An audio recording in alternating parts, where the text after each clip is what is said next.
In 2019, the UN Special Rapporteur on Minority Issues conducted for the first time regional forums as a part of the preparation for the annual UN Minority Forum in Geneva.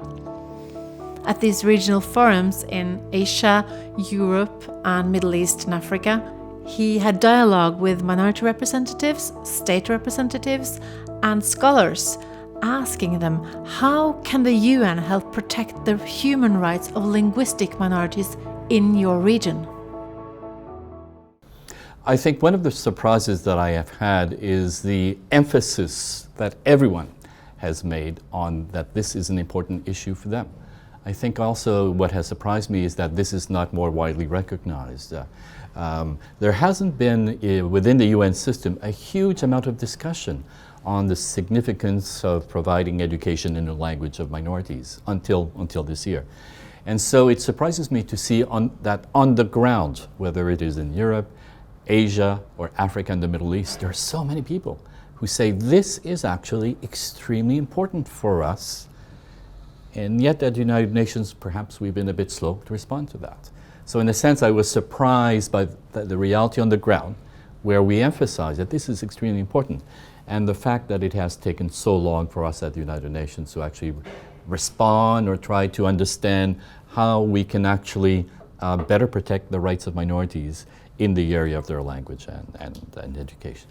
The first regional forum was held in Brussels, gathering 170 participants from all over Europe.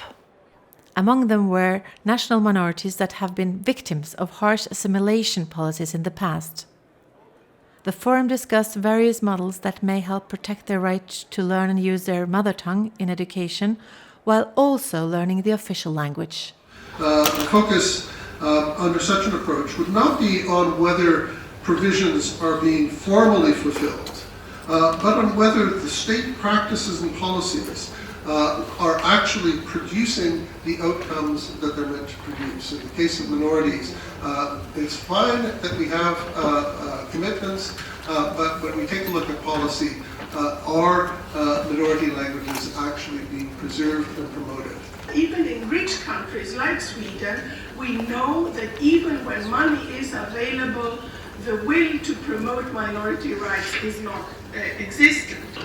It may be, I'm not sure, but it may be one of the first times that we have, under the same roof, representatives of the UNHCR, the OHCHR, the European Commission, the European Parliament, and MEPs, members of the European Parliament, UNESCO, the Advisory Committee of the Council of Europe's Framework Convention for the Protection of National Minorities, and the Committee of Experts of the European Charter for Regional or Minority Languages, and members of non-governmental organizations to address issues surrounding the human rights of minorities. I think that's worth a round of applause. Being a minority myself, I have always found participation as a foundational minority right very, very important. But so these regional forums are an implementation, in fact, of a foundational minority rights. Why? Since they secure access to participate in the elaboration and implementation of international rights locally. The Asia Forum took place in Bangkok at the Mahidol University. Welcome to the first Asia-Pacific Regional Forum on Education, Language, and the Human Rights of Minorities. There has been some outstanding work that has been done here, but what has been perhaps less explored and less explained is the connection between minority languages in education with international human rights standards, international human rights obligations. The government apply two curriculum. One is a national curriculum and the second is local curriculums. But the issue is, because everyone have the right to move from one place to another place, maybe following their parents because the job is moved to other province, for example, then the kids need to study in the school where their parents living. So when the school apply the local language that different with their local language, then they become, have difficulties. If you teach somebody a population of 20,000 or 80,000 people the emotive issue of language as an identity, it's great. But they will not get the kind of jobs in the larger Indian market. There are many minorities communities, they actually are not speaking their own native language in their own home too, and the children actually are not being able to, because of the dominance of the dominant language, I think so, because they are not that much interested, not by the dominance of the state, but they themselves are not speaking their own language. It will be better if there's like a curriculum should be present in their own culture, and poems and stories of their own culture thing. That will be better for them. It's a good model, I think so. Myanmar government they said they are going to implement the teaching of the mother tongue language, but which is outside of the class hours, not integrated in the curriculum. But in the Kachin Independence Organization area, students did learn with their mother tongue. Many governments honestly think that only having one language for education for everyone in the country is the best approach. It's not. This is what you've been hearing yesterday and today, but this is also what we need to clarify, to explain why is it not the best approach for everyone, and from there try to improve the government's understanding and application of human rights, because we are talking about issues of human rights. The Regional Forum for Middle East and Africa took place in Tunis. To what extent can we consider enhancing the right of teaching language of minority to enhance identity is a threat to national texture of identity? So in this case, how can you help us as a special rapporteur if the state is reluctant to react to such a demand?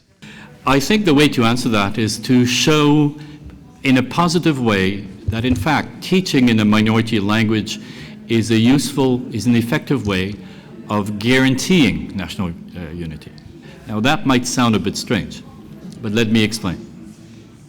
There are many examples in the world where granting rights to minorities, including the right to education in their own language, this has been shown to be effective to maintain unity. There might have been a separatist movement previously, but by guaranteeing the rights of minorities, the government is showing that it recognizes the reality in the country, that you have a minority that uses other languages, that they are citizens, they're a part of the national identity, national composition of the country, and therefore when you embrace and accept this reality, and you actually put something in place that recognizes and respects this reality, then minorities feel that it is their country also better.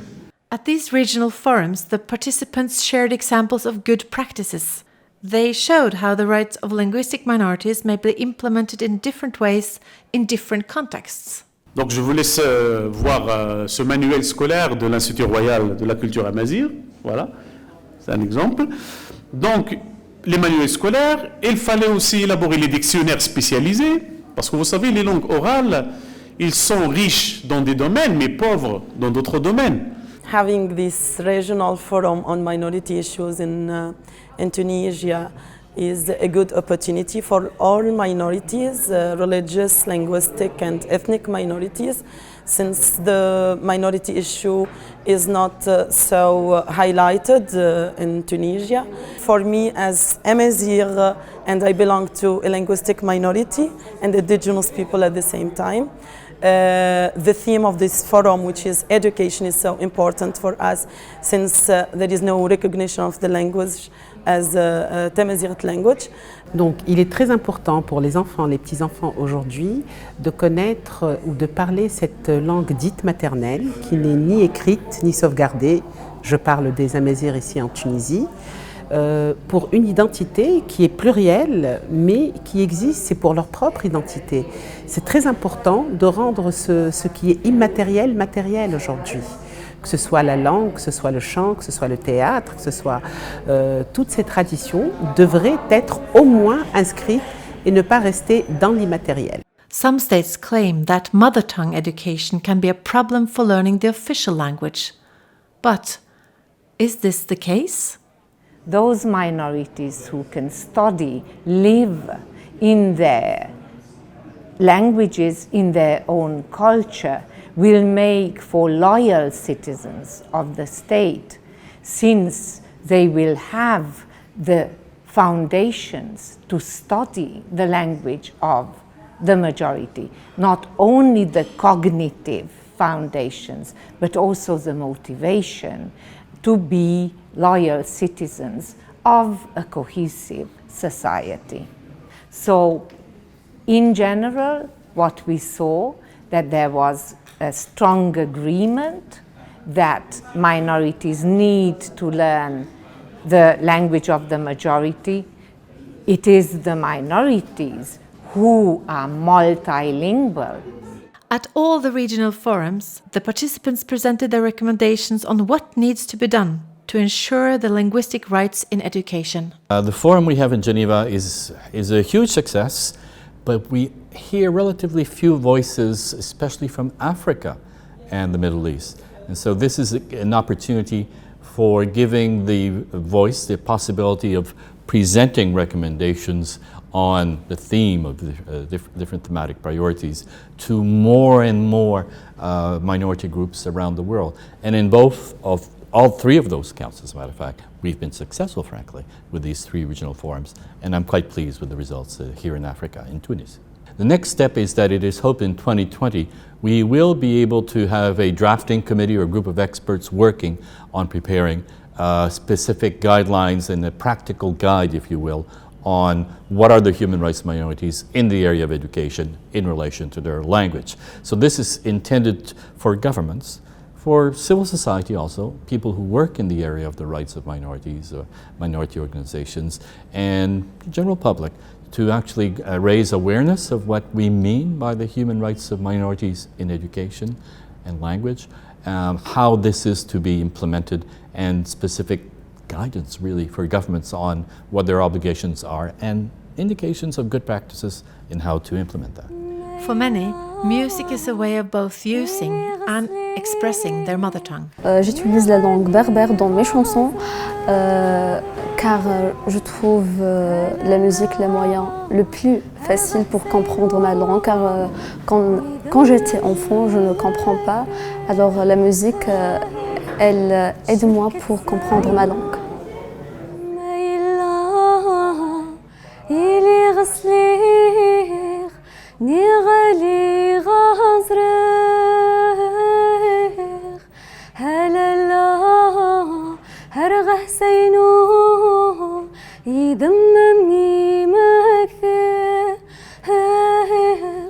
شكت ساينو أنا ناينو هذا ممي